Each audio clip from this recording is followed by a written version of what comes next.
Okay, so Maja, welcome to Hablo Talks. Thank you so much for your time today, and thank you for hosting us in one of your amazing aircraft.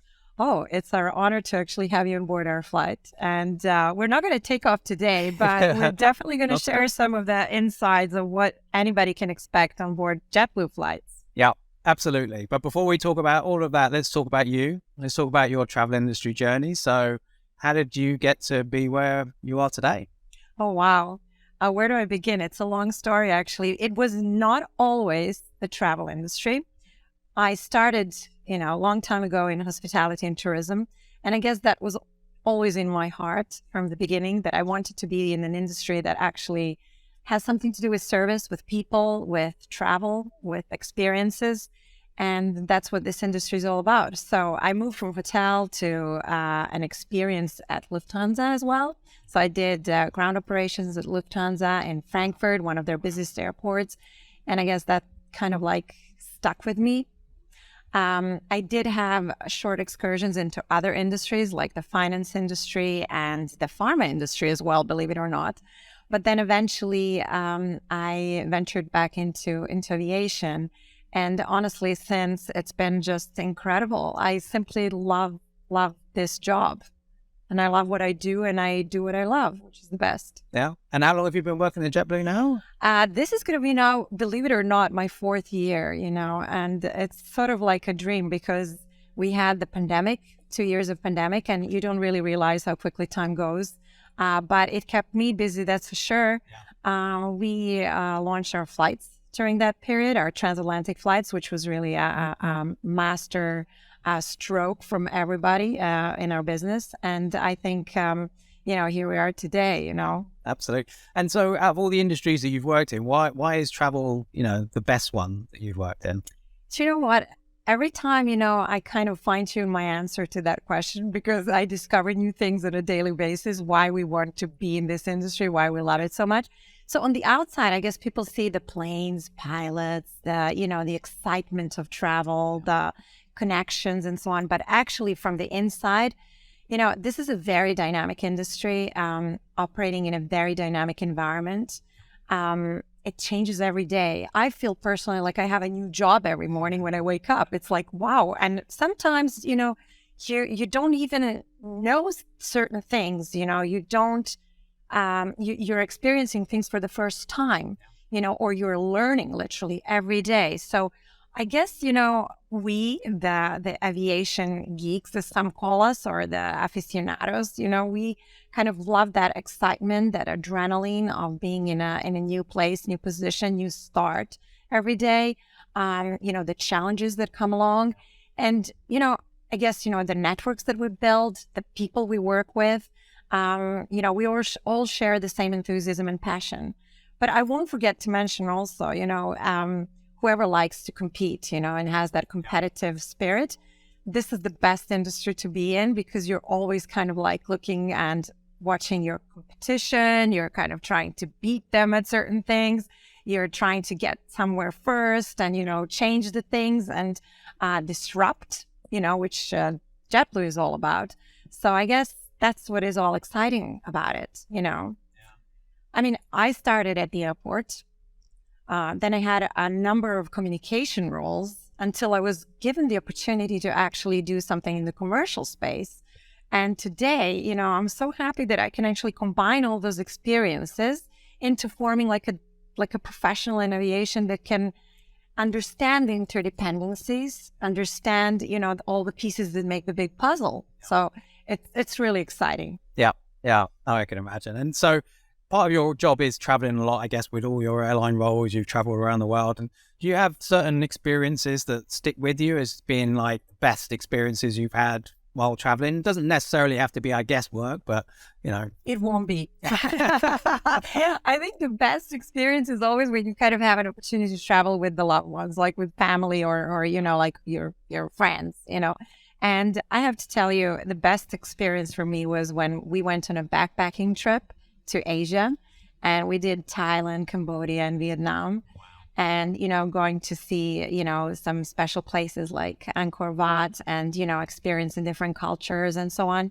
For my daughters, it was such an eye-opener as well because, we try to stay at the 5-star hostels instead of going to hotels. And, they were used to always like, oh, we're going to a hotel. No, we're going to a hostel this time. So it was really a true experience of like backpacking. And I simply love that. I can recommend Asia to anyone. It's always been in my heart. Asia, it's an incredible place to discover and to kind of learn from as well. The history and, everything that it brings along, you just start to better understand where they're coming from. And this is why, travel, in my view, is actually like, every time you go to a new country, get to know the different culture or speak their language. Like I love speaking other languages because you connect with people better. And we say in my country, it's like finishing another university because it does give you that level of understanding. You have to connect the history, the culture, the food, the entire experience, the values, and that kind of gives you a broader, opens your mind and gives you a broader way of looking at world and things around you. And this is where people become richer. So yeah, I can just encourage, like anyone, travel, meet people, understand them better. I think that kind of leads to like all this ultimate goal of love and peace in the world. Yeah, no, absolutely. 100% agree. 100% agree. And then through your career, you've had mentors, I'm assuming, that maybe have given you some advice that has, you've really taken on board and it's helped you progress. And do any of those kind of stand out for you? Yeah, I think I've had a lot of them, and sort of not under that label particularly. Many of them impacted me in such different ways and very interesting ways, either personally or professionally.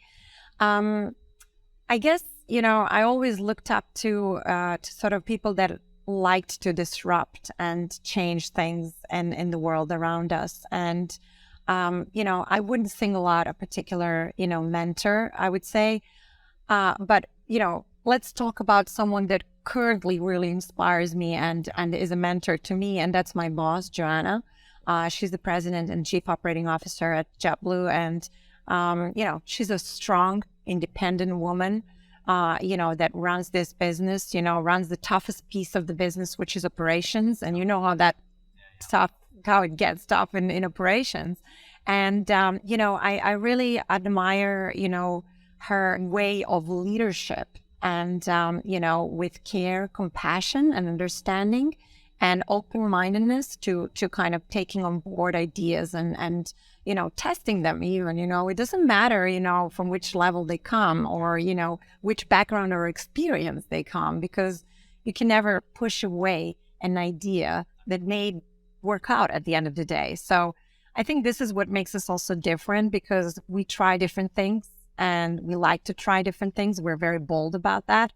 And if it works, we're like, oh yeah, this is good. Let's keep going, and transatlantic work for us, So you're carrying on going, obviously. Oh yeah. We're definitely, we put our foot in the door like a couple of years ago, and now we're like, wow, with 5 daily flights, which is really exciting. And we have a lot of other markets as well to now kind of conquer. So it's going to get really, really exciting all over. So in terms of working for JetBlue, and obviously you have an amazing boss, what are the best things about working for this airline, this young airline? Definitely. I love the fact that we have so much young, eager, enthusiastic, and passionate talent. And this is what makes us so different. A lot of people think about, JetBlue, and they think about a JetBlue culture. And, part of our culture is also fun. So, having young also among us, to kind of bring that fun to the surface, or, bring that as the priority number one makes the job a lot easier. But yes, we are young. And in terms of getting into these new markets across the Atlantic, we are probably treated as the new kid on the block, because we just crossed that pond, a year and a half ago. So, we do feel like there's a lot ahead of us. We feel that opportunity, as a young airline. And, but yet again, we do have a huge experience in terms of where our bread and butter is, which is our, North American markets and the Caribbean, where we already fly over 44 million passengers a year. So no one would think about that. People would say, oh, wait, are you that small airline? Because they look at us from the perspective of the transatlantic operation. But actually, when you see the entire network and where we came from, we're a huge airline and we're just growing. We're actually going to double probably in the next couple of years. So when I think from the perspective of my position, I'm like, yes, this is so exciting. Yeah. Yeah. So, and in the future, what's new for JetBlue? What's coming up? I know you're expanding into new European markets and things like that. Yeah. So let's start with that, because that's sort of my kind of like agenda. I'm currently with the team looking at our expansion into the French market. That's announced, and stay tuned, because soon we're going to go on sale for the Paris flights. And then we said that we were going to launch up to 3 flights to Paris, so we're looking at that. But then we have on delivery about 23 other aircraft that are going to be dedicated to transatlantic flying. So we definitely want to bring this JetBlue effect, the JetBlue way, the JetBlue product and onboard experience to more European markets. So we'll be looking, at the usual suspects around Europe, those that are traditionally, attractive to our customer base in the US, but also those that are, very attractive from this point of view to travel to the US. Yeah. And one thing I love about JetBlue is that you're very trade focused as well. So you want to actively work with the trade. You're out there, knocking on doors and training and educating everyone, aren't you? That's what we do every day. We roll up our sleeves and we just get out there. Well, let's put it this way. The model that we have across the pond in the US, it's quite different from the way we do business here in Europe. When we took this project on board saying we're going to fly to Europe, we understood that trade is extremely important. And, we looked into what can make the travel agent's life as simple as possible. So we ensured that we have all the sales tools in place, that we have a fantastic platform, like a one-stop shop that actually talks to agents and gives them everything they need to know about JetBlue, but also how to price, any Q&As they may have. And then, of course, the most important ingredient, the people.